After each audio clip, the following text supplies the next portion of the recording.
Oh, hi, hello, nerds. Well. This is Let's Talk About Myths, baby, and I am that host of yours, that one with the capital O, opinions. Liv.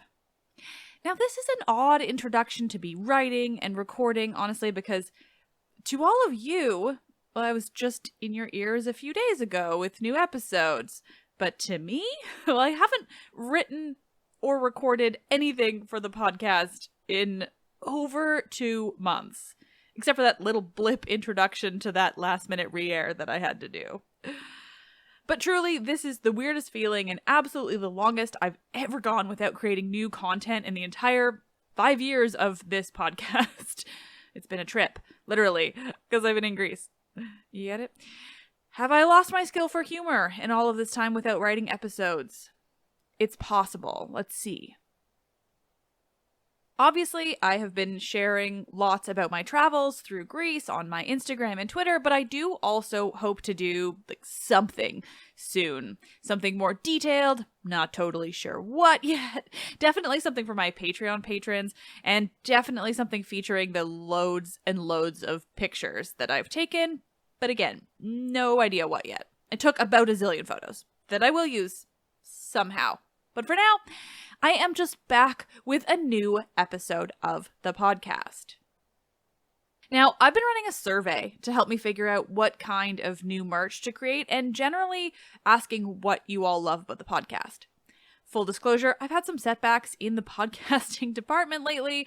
Things are super stressful, plummeting downloads that have no explanation because all of you are still emailing me and messaging me all the time with how much you love it, but practical things that affect, the business side of the show, i.e. the side that pays my rent.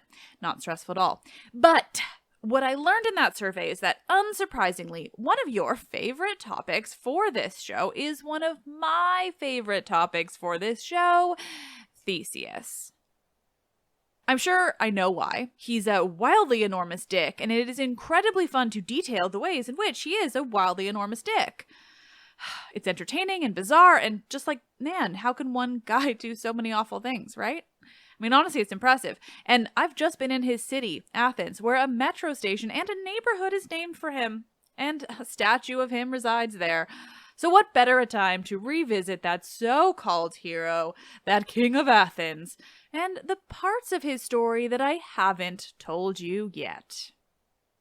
Obviously, I've talked about him so much on the show, but there are a couple of stories that I haven't gotten into, if you can believe it, and specifically one bit that I only really hinted at the end of that deep dive of episodes I did a couple years ago.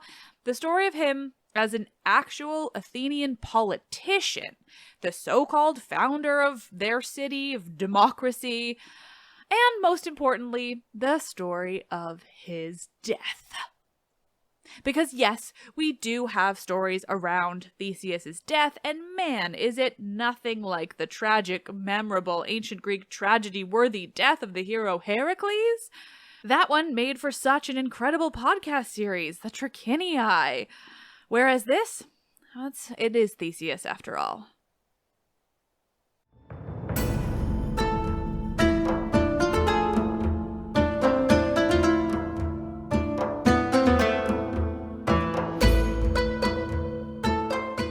This is episode 171, Mythology Meets History, Theseus as an Athenian politician and generally awful guy.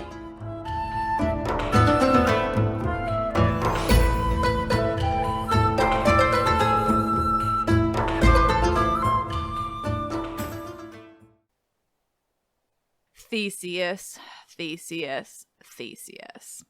There's a reason he's all of our favorites when it comes to episodes of the show that involve absurd levels of entertainment, and it's not because he was a cool guy who you'd want to hang out with. In fact, I think it's safe to say that not just women, but people of all genders would have tried to stay far, far away from Theseus, given the opportunity. Instead, what's fascinating is how his history was told and developed and what it actually meant for not only mythology, but history too, because he lines up with history in a way that very few, if any, other Greek mythological characters do. And before we dive into those last years of his life, him as a politician, what it all meant for real-world Athenian history, let alone the city's mythology, let's just recap what makes Theseus Theseus. Obviously, I just want an excuse to lay out my very sound argument that Theseus is the absolute worst. Yes, worse than Jason. Theseus was born in treason to a woman named Aethra. Because this is Greek mythology and the foundation myth of both a hero and a city, the child Aethra gave birth to had two possible fathers. Or maybe they were both his father in different ways? Don't worry about biology. On the night that Aethra became pregnant with young Theseus, she had sex with her father's friend Aegeus, and then she had sex with Poseidon when she went down to the water later that night. Or maybe before. It doesn't matter. Now, unfortunately, we aren't clear on how Aethra actually felt about any of this. Were either of these encounters consensual? Both, maybe? Tough to say.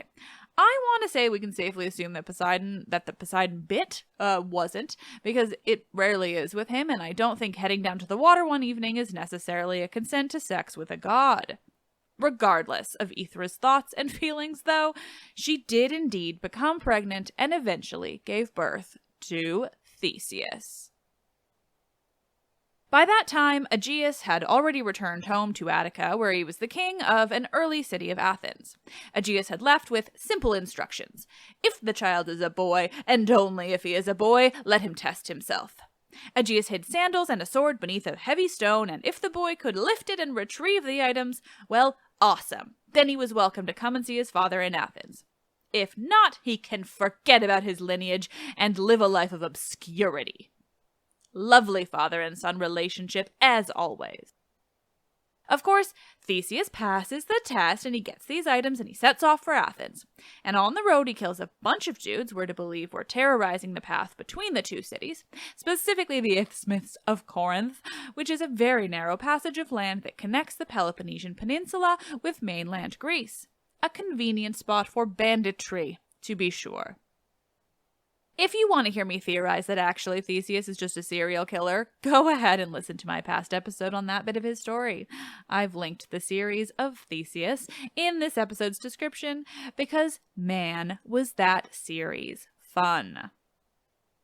Jumping ahead to Theseus' more famous exploits of shittiness, we all of course remember when he landed on the island of Crete in his quest to defeat the Minotaur and rid Athens of the obligation to sacrifice so many of their young people.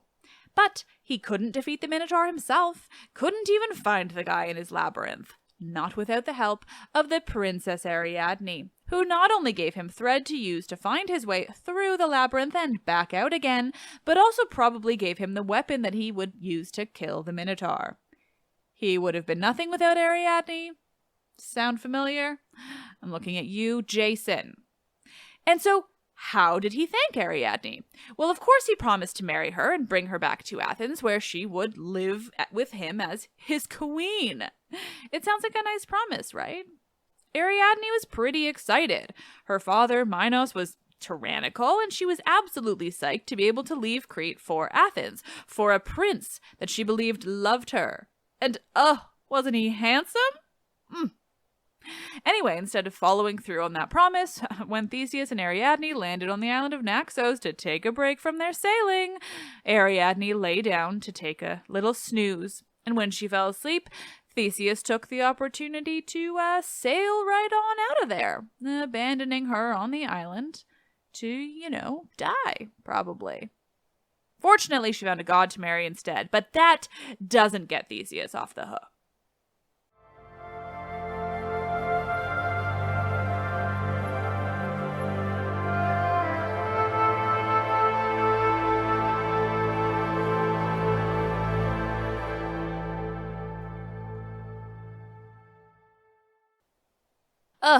Theseus. So far, he's murdered a ton of human men, more than any other hero in Greek mythology. He's only defeated one monster and one bull, which I neglected to mention, but you remember. He defeated the Marathonian bull and paraded it through the city, making a real show of it. And then, well, he abandoned Ariadne on an island and went on his merry way. On his merry way to Athens, where he obviously so famously forgot to change the color of his sails like he had promised his father, the indication that he hadn't been killed by the Minotaur and was returning victorious, something his father was watching for ardently on the cliffs of Sunion, the southern tip of Attica, waiting patiently to see those white sails and to know that his son was alive and safe. But Theseus is a forgetful asshole who didn't change his sails, and so when his father saw the sails still black, he was heartbroken and threw himself off the cliffs of Sunion, where he fell to his death and gave the sea its name, the Aegean. And yes, I've been to Sunion. There's a stunning temple of Poseidon there that links up with this myth, and it's gorgeous. Travel stories and photos still to come, because I also visited Naxos and the Peloponnesian Peninsula. But that's just the beginning of Theseus's awfulness. I promise I'm trying not to spend this entire episode recapping it, but it's too fun. There are too many bad things that he did. We must remember them all in order to understand just how much he deserved his shitty fate. From here, Theseus goes on to abduct one of the Amazons, Antiope. He attacks the Amazons, abducts Antiope, and brings her back to Athens, where he installs her as his very unwilling wife. Lovely, I know. Fortunately, the Amazons say absolutely the fuck not to that, and they attack Athens, forcing the Athenians into a big old battle with Amazons, which, fine, they do eventually lose. The Amazons, that is. Antiope's fate is less clear, but she does give birth to a son by Theseus, Hippolytus, who is sent to be raised in treason. More time passes, and once more Theseus is looking for a wife. Because it's gone so well for women like Ariadne and Antiope. Just great relationships. He's a good guy. This time, though, he's looking for a political match. As a means of finalizing a peace with Minos and the island of Crete, Theseus is set to marry Ariadne's younger sister, the princess of Crete, Phaedra. The remaining princess of Crete, Phaedra. And they do marry, the age difference being quite a bit, and Phaedra moves to Athens as Theseus's wife, where, well, some things happen with Hippolytus, his son by Antiope, but that's a play for another day.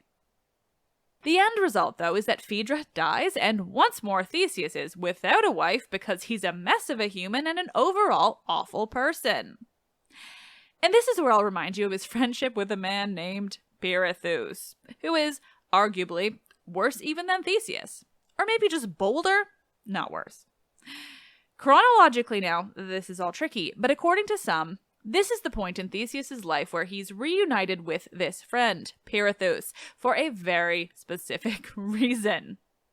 The two men are older now. So much time has passed. Theseus is like 50. He's a 50-year-old man. Just let that sink in. It's important. He is 50. He's 50, and his friend Pirithous comes to town and is just like, hey, dude, we're both single. Let's say we make a bit of a game out of it, trying to find ourselves new wives. Theseus is into the idea, obviously. Why wouldn't he want a game to find his, I guess only third wife? Ariadne still counts for something, though, you know? What's the game, you ask? As if you don't remember. Well, Pirithous says, let's kidnap ourselves some daughters of Zeus. Yeah. Good idea, Pirithous. Theseus sure thinks so, though, and he picks, for his daughter of Zeus, the well-established, most beautiful woman in the world, except she's not a woman yet. This is early in her story, Helen's story, and the girl who will become the most beautiful woman on earth is, right now, at the youngest, 9 years old, and at the very oldest, the oldest, she's 12. Theseus intends to abduct a 9 or 12-year-old girl who will become his wife. But don't worry, he realizes she's a bit young, so he's She's gonna have her hang out in a palace for a while until she's, I don't know, 13, let's say. That's old enough for a 50-year-old man. This episode is off the rails. Welcome back to reality, me. Sorry, I'm just kind of suppressing a gag.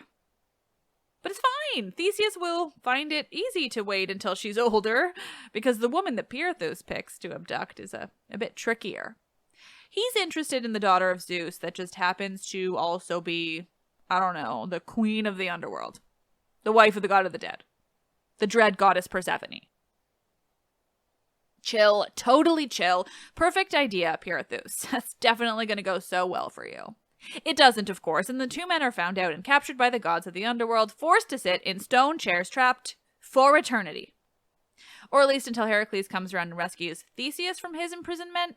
Not Pirithous, though. He's going to stay there for life for his dumbass idea. And here, finally, is when Theseus seems to decide to become a more serious ruler of Athens rather than a man who seems hell-bent on doing the most horrible and violent things at all times. Just time and time again, just for the sake of it. Either that actually happens or, the Athenians just decided to change up their propaganda and present the idea that their most important king might have actually done some half-decent stuff for the city. But don't worry, they won't be specific about it.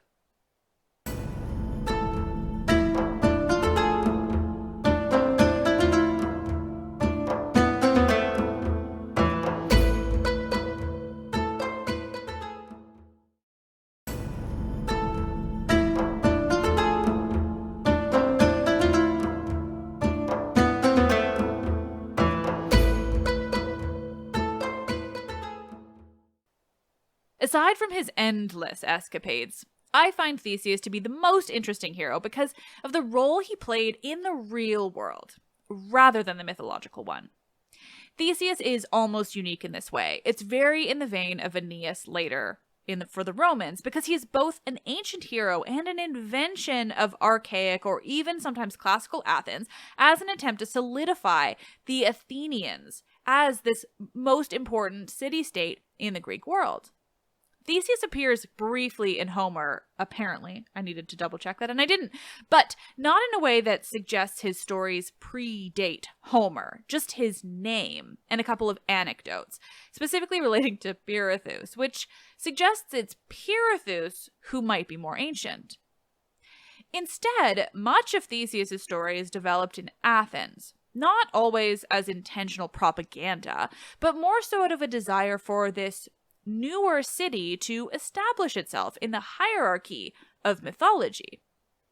This is why Theseus, though a later character, is inserted into important bits of mythology. He's a cousin of Heracles, and Heracles saves him from the underworld. He's connected with the Minoans of Crete, a people that the Athenians knew were much, much, much more ancient and important than they were, and certainly anything else in their region. He abducted an Amazon, another ode to Heracles and these super ancient stories. And that story is even directly linked to Heracles sometimes, where Theseus accompanies him on his labor to steal Hippolyta's belt, and that's when Theseus abducts Antiope. And then he's even sometimes added to the names of those who sailed with Jason on the Argo. The Athenians basically just retconned Theseus into all the ancient myths that weren't connected with the glory of any particular city-state originally, but the glory of the Greek people more broadly. Stories that were so ancient that they were just disconnected from real places of archaic and classical Greece, like the works of Homer. By nudging Theseus into all these stories, they established themselves as being as ancient as all of that, and their city's hero is established as being associated with some of the most important and famous bits of Greek mythological history. But at the same time as all of this, Athens is also establishing a different bit of history for Theseus, one that relates to the city itself rather than their broader history of mythology of the Greeks. They establish him as a kind of founder or precursor to Athenian democracy. They take him on as their first king, I'll explain, their first politician, their true founder. Now, this is something I've mentioned in the past but didn't totally understand, because Aegeus is a king of Athens. But I now get it. So let's get into it. Theseus is seen as the first king of Athens, but also his father Aegeus was a king of Athens. How does that work? Well, the Athens of Aegeus was a smaller Athens, like a little local city where the king ruled over just this small city itself, nothing surrounding it. He wasn't an important king nor a ruler of any large or established place in the region. He kind of serves like many of the rulers in, say, Homeric epic, where we have this endless list of all of these cities that have their kings that traveled to Troy, but they're just random names. This was a time period, and a historical one at that, where rulers ruled over just their immediate surrounding areas. They usually took power rather than gaining it via any kind of birthright, and then when these bits of the story of Theseus are specifically being developed, this past idea of kings were seen as tyrannical, as something the Athenians had gotten themselves out of. And Theseus, meanwhile, in this mythological origin of Athens, is the first king of the larger, broader sense of Athens, being the larger region of Attica generally.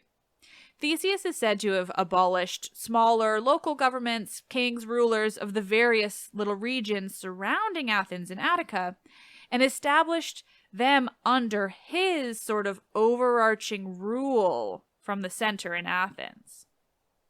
Basically, Athens had become this powerhouse in the region, and they wanted to solidify that into the broader context of shared mythology. There's so much more history behind this, like Athenian history, that I won't try to explain to you. Like generations of varying types of kings with varying levels of success and tyrannies and a slow progression to a different style of rulership that eventually would lead into their version of democracy. But gods know that bit of history is not my specialty. I just want to explain how Theseus links up with the real-world history of Athens, because it's fascinating. He becomes this important mythological political figure, this concept that embodies hundreds of years of changes and growth, development in Athenian politics, all distilled into this one man who they understood as having unified a region and laid the groundwork for democracy, at least in their mythological history. They did recognize the difference. Theseus is so often called the father of democracy. He's often referenced as this mythological founder of the notion in general. But honestly, I've searched and searched. I can't find any source that explains how that link is made. Through his political myths, we can gather that the Athenians saw him as having united the region under his central control in Athens. They believed him to have been a good and just king in his rule. And hey, maybe he was. It's only women he married or promised to marry that took the brunt of his awfulness. This idea of Theseus had a real resurgence during the 5th century BCE, when Solon was himself laying literal foundations of democracy that would be solidified later, more directly, Pericles' times. And Theseus just seems to kind of link to all of it without there being any kind of real source describing him as having established anything other than monarchic rule, even in Athenian mythology. So I don't really get the link to democracy, but it is said a lot. And then, finally, then we get to his downfall. Something that in itself seems antithetical to the story of him as this great founder of Athens, this ruler who brought the region together, who ruled well and justly, who was beloved. Because the story of his downfall, while lacking much in the way of ancient Athenian sources, essentially has him being exiled from Athens, which then fell under control of a king called Menestheus.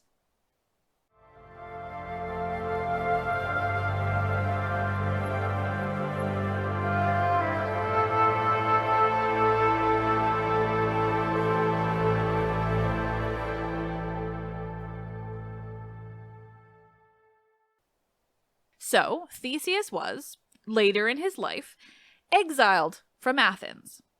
But why?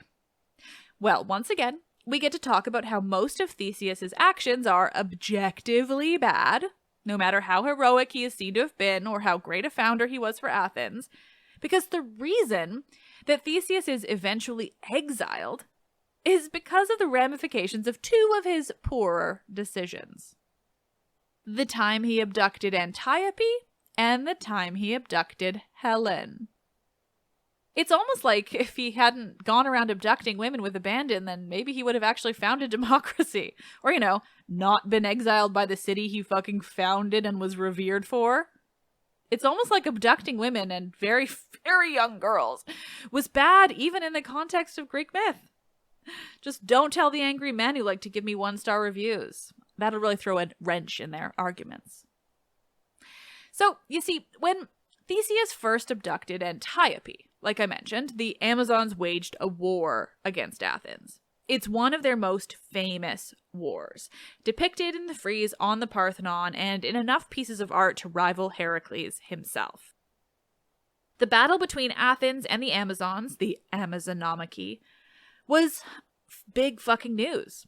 Because the Amazons pretty much laid waste to Athens, and while they did eventually lose, it didn't come easily, and the war would go on to be remembered as one of the most famous things to have happened in Athens ever, mythologically speaking.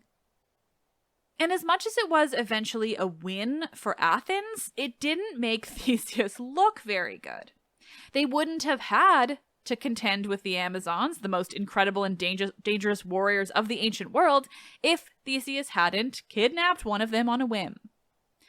But still, while the Athenian people definitely saw the flaw in Theseus's thought processes when it comes to the Amazons, that wasn't enough to make him lose the goodwill of the people. That much was clinched on the second abduction. Because when Theseus abducted Helen, it wasn't just about abducting, any old 9 or 12-year-old. This was Helen of Sparta, a daughter of Zeus, a princess of Sparta, and she had brothers. Brothers who were also, at least half, the children of Zeus. The twins Castor and Polydeuces, the famous Dioscuri. And they did not take their sister's abduction well. In fact, they, like the Amazons, waged an epic war against Athens for Theseus's actions. Once again, the Athenian people were being attacked, killed, their homes destroyed because of an objectively bad decision made by their king. He'd decided he wanted to marry a child. He'd stolen her from her home in the dead of night, and the people of Athens had paid the price. And worse, according to most tellings of the story, Theseus wasn't even in Athens to defend the city from this attack, unlike when it came to the Amazons. And why? Because he was locked away in the underworld, having tried to help his friend abduct yet another woman. So the Athenians fought and died for Theseus's mistake, and he wasn't even there to help them. And that's what really finalized it in the end. They recognized that for all the good they believed him to have done, it didn't outweigh the destruction that had been wrought on their city because of his decision-making. So, this man named Menestheus came up against Theseus and, we're to believe, with the will of the people, he exiled Theseus from the city that he had founded, that he had united, that he would go on to become so famously heroic for. Maybe that's the democracy of it all, that Menestheus worked with the people, the demos of Athens, in order to exile Theseus. Bit ironic, isn't it? Father of democracy indeed. In his exile, it said that Theseus sent his remaining children, those he had with Phaedra, to the island of Euboea, modern Evia, and he himself went to Skyros, where he stayed with a man named Lycomedes. And in the end, it all came down to a combination of Theseus and a cliffside on Skyros. Either he fell, a horrible accident, or Lycomedes kicked him off the cliff, having decided to side with Menestheus. That version is obviously my preference. After all his shit, the good things he did for Athens, the horrible things he did for literally everyone else, it all came down to him being kicked off a cliff by some random guy.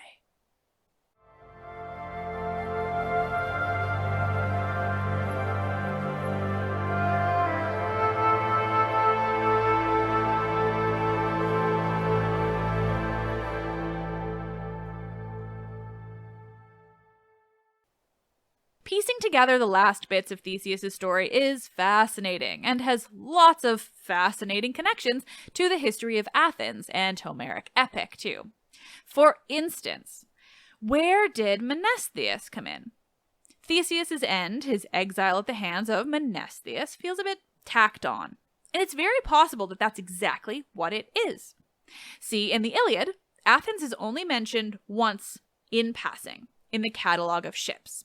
That is the epically long passage that lists every ship that traveled to Troy, where it was from, who led it, and probably who that guy's father was, too.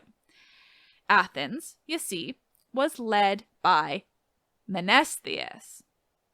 So, because most of Theseus' story, and certainly his entire connection to the founding of Athens, chronologically is retconned as to having come before the stories of Homer, which were, of course, very, very famous, the Athenians would also have probably wanted to make this connection more explicit. This connection between the modern Athens, which was big and powerful, and the Athens of the Iliad, which was kind of nothing. They would have wanted to make sure that their mythological history of Theseus and his epic actions made the same connections that Homer did, because that would make them far more legitimate in the grand history of Greece. Because Homeric epic was about the most legitimate and important shared history that they had.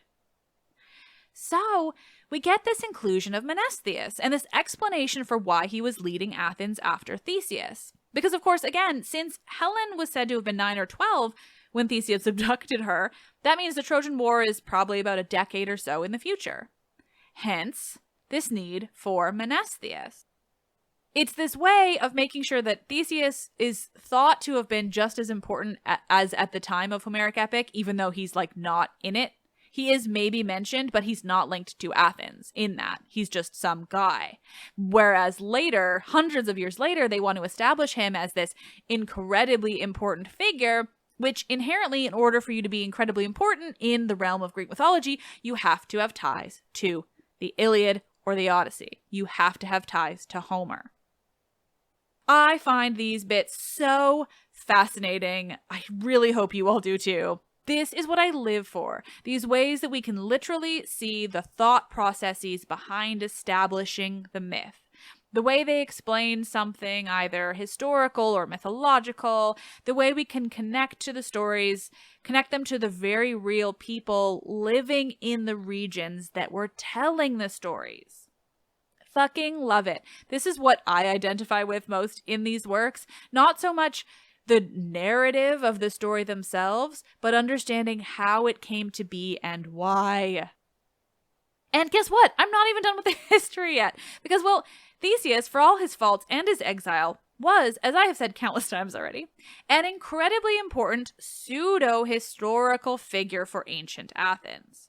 That is, there was this idea that maybe he was historical, their actual founder. He was so very important that when Athens was rebuilding after the Persian Wars, looking to shore up their security, ensure that they wouldn't be hit like that again, because remember, they sacked the whole Acropolis. Plutarch says that they visited the oracle for guidance, how to prevent a war like that from happening again.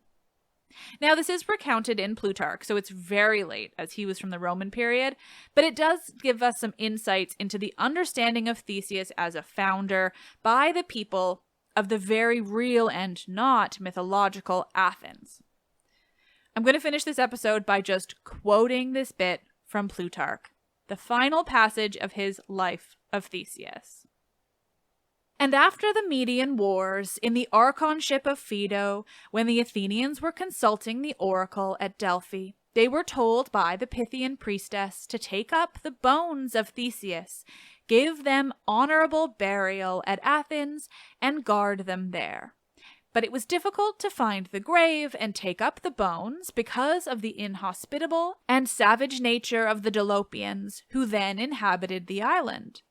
However, Cimon took the island, as I have related in his life, and being ambitious to discover the grave of Theseus, saw an eagle in a place where there was a semblance of a mound, pecking, as they say, and tearing up the ground with its talons. By some divine ordering, he comprehended the meaning of this and dug there, and there he found a coffin of a man of extraordinary size, a bronze spear lying by his side, and a sword. When these relics were brought home on his trireme by Cimon, the Athenians were delighted and received them with splendid processions and sacrifices, as though Theseus himself were returning to his city. And now he lies buried in the heart of the city near the present gymnasium, and his tomb is a sanctuary and place of refuge for runaway slaves and all men of low estate who are afraid of men in power, since Theseus was a champion and helper of such during his life, and graciously received the supplications of the poor and the needy.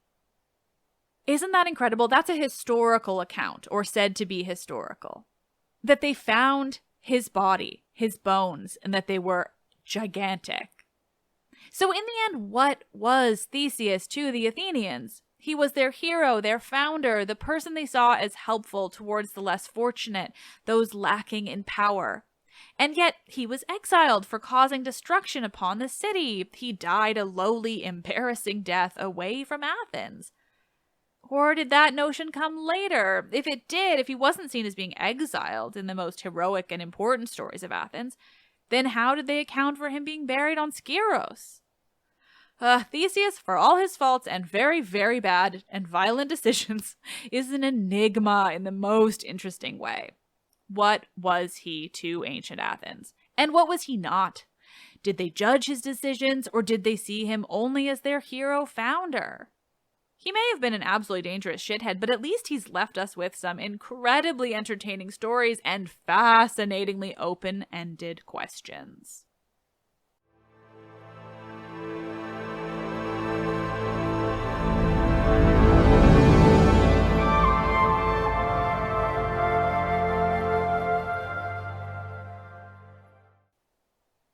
Nerds, thank you so much for listening to this.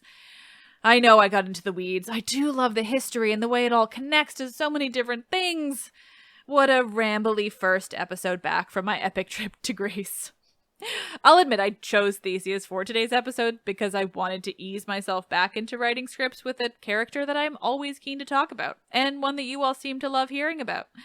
Theseus is just so much. He's just so easy to make fun of, to gawk at his absolutely horrific and awful decisions. But there's also so much to him when it comes to history and its ties to mythology, to the fascinating nature of Athenian mythology. Athens was so powerful by that point, but it was also far less ancient than a lot of other regions. And that means their direct city mythology is recent comparatively, but also it overtook other mythology in interesting ways. Like, Theseus is so much more famous than, say, Cadmus, even though they both founded cities and Cadmus's story is much older. I love it. Particularly, I love seeing these links to history and being able to ask and answer questions about how he was seen and understood, and also having questions that can never be answered. Well, safe to say, I still fucking love Greek mythology, even after 2 months gallivanting around that very real country of Greece. I also still love feta and olives. You are all so fucking awesome. Thank you for listening, for telling your friends, for posting about the show on social media, for tweeting at me and sending me DMs and sharing Instagram stories about the show. It all means so much to me, and I just couldn't be more grateful for how you all helped me have this career and live this life. Thank you. Let's Talk About Myths, Baby is written and produced by me, Liv Albert. Michaela Smith is the Hermes to my Olympians and handles so many podcast-related things, from running the YouTube to creating promotional images and videos to editing and research. Grace Roby is our intern, helping keep me young with the merch planning and TikTok. Stephanie Foley works to transcribe the podcast for YouTube captions and accessibility. The podcast is hosted and monetized by Acast. I am Liv, and I absolutely love you all for helping me share my absurdly enormous love for this shit.